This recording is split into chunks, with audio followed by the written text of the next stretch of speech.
Really wicked marbles online and struggling to find a marble supplier in the UK. I found some, and these babies are handmade marbles made in the UK. Not made in Yorkshire, but they are made in the UK. And these, we have some beautiful colours in them. And these are going to be going into the oak cubes that I've just got today from British Hardwoods through Jason, who's, well, a top bloke really. Always looks after me, always makes sure everything's good. So these are some of the giant marbles that we'll be using, which are huge. And then we've got some planetary marbles. Now these have been really popular at Art in the Pen, so I'm just going to start doing them again because everyone loved them. They just thought it was really fun, really a bit nostalgic.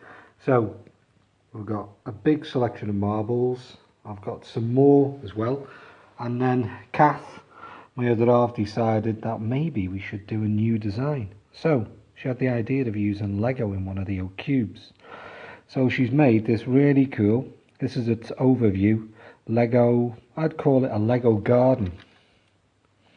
What Kath will call it, I'm sure she'll put on later on. I'll just put that back on. So from the side, you can see there, we've got this little Lego world. There we go. And that is going to be set into one of these oak cubes.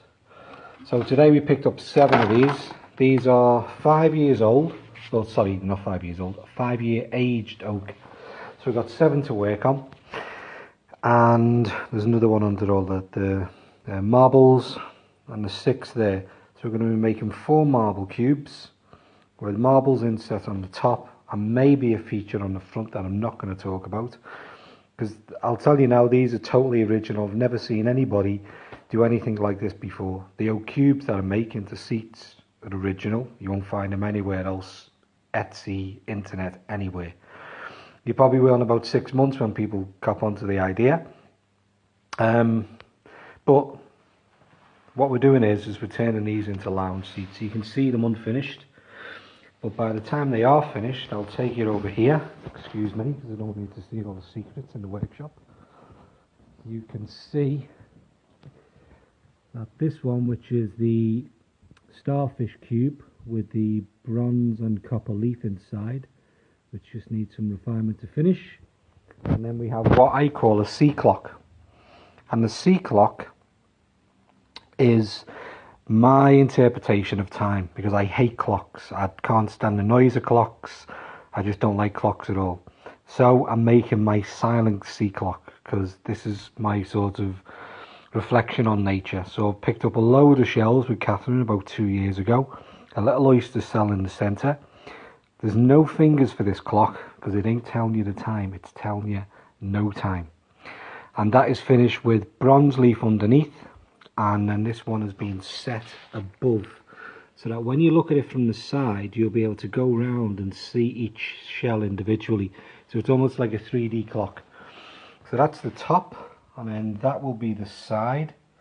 And then this one's going to be on wheels, because they weigh about 20 to 25 kilos. So they're not light, but they look really good on the wheels that I'm using. Then we have this one. This one is made with handmade porcelain that I've set in a blue, well, basically blue basin. And the porcelain is to represent, excuse me, sea anemones. So I wanted to use this and just feature her work. So this is a combination of somebody else's work. She does know I'm doing this, and I'm going to show her when I'm finished. And that's going to be the centerpiece for this cube. So that'll either be the top, or I'll turn it on its side. And then we have the one that I'm really enjoying making, which is the tool cube. Now I'm looking for names for these, because I'm going to make a series of 4 of these, but each one will be different and won't be repeated. So this one is already sold to a very fine gentleman in Skipton who loves buying my work, and I always appreciate him liking my work. So this is the tool cube. You can see where we've set the resin in, but this has 4 tools that were given to me by a Yorkshireman. He's given me a few other bits and bobs, and have all been used while he was working in Yorkshire. This one will be set to the side, so there'll be the front pan, and then on the top it'll just be kept plain, because I want to showcase the tools.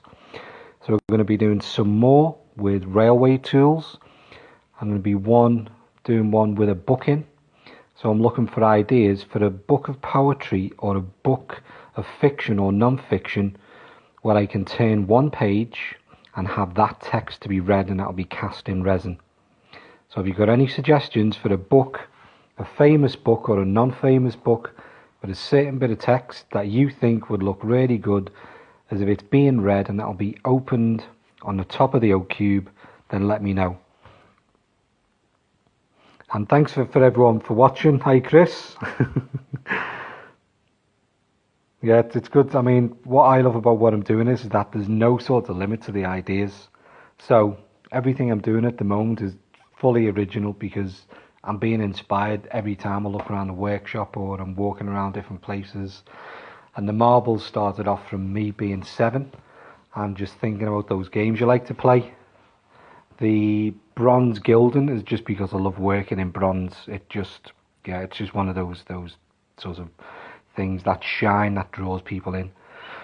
So I'm trying to make something that's functional but also has an artistic element to it, which is why I think that people can just, be inspired or throw me an idea and say, Brad, have you thought about casting this? The book one was one that I really like the idea of. I'm also doing one with old keys and a lock in the side. A Wuthering Heights book, thanks for that, Jane. That's quite appropriate actually. So, what page in Wuthering Heights would you open it to? There's the question. And a woodworking book, Becky. Yeah, that sounds good as well. I thought about the map, Chris. I've actually got some OS maps, but I didn't cut them up. So then I was looking online for some old maps of Skipton and Cross Hills and places like that. And I thought that'd be a good idea. Each side of the cube could have a variation of a map of the area, and maybe one whole map of the old Yorkshire map before it was separated. Yeah, with a map, a compass. Yeah. Now, Becky, cheers for that. See, this is why it's good to talk. So, we've got a map. We've got Wuthering Heights. But Jane, if you want to let me know any particular page you think would be good to have it opening to, if there's a page that relates to the house up on the moors that I still haven't walked to, that's on the walk towards Hebden. Maybe there's a particular page on a story to that or something else that anybody knows. I haven't read Wuthering Heights, so any suggestions are good. But I think one has just been reserved for maps. And Aldi are selling maps at $3.99. I think I'll be over there tomorrow. But I know I can buy some old printed maps. So I think maybe an old printed map with an old-fashioned compass. So I think it's eBay next. And find myself an old compass and an old ruler. And we'll do some maps. And I might even, I've just thought of something else that relates to maps now. Okay, so there we go. We've got maps, we've got a book, Wuthering Heights. And I think a trip to the library upstairs in Skipton, because I might be able to get some old maps up there and just do a scanned copy. I think one of old Skipton. I did think about using old photos of Skipton as well. I thought that could have been a good one. And I was going to ask Chris about carving a Yorkshire rose, and we could have set that in the oak. I think that would have looked really cool. A really nice stone carved rose set either in the side or the top of one of the cubes.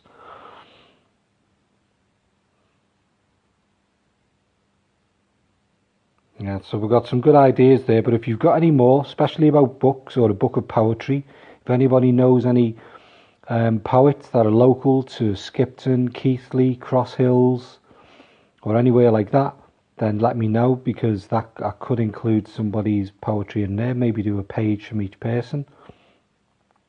Or have you got any other ideas about books? Because the book one I'm really keen to do. It's basically going to be an open book to a certain page, and then I'll be casting that so it looks like it's being read.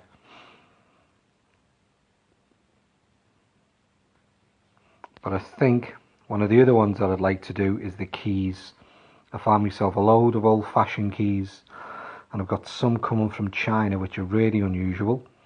So if anybody has any connections to old keys or has an old lock lying around, because that's the only thing I haven't found is a lock.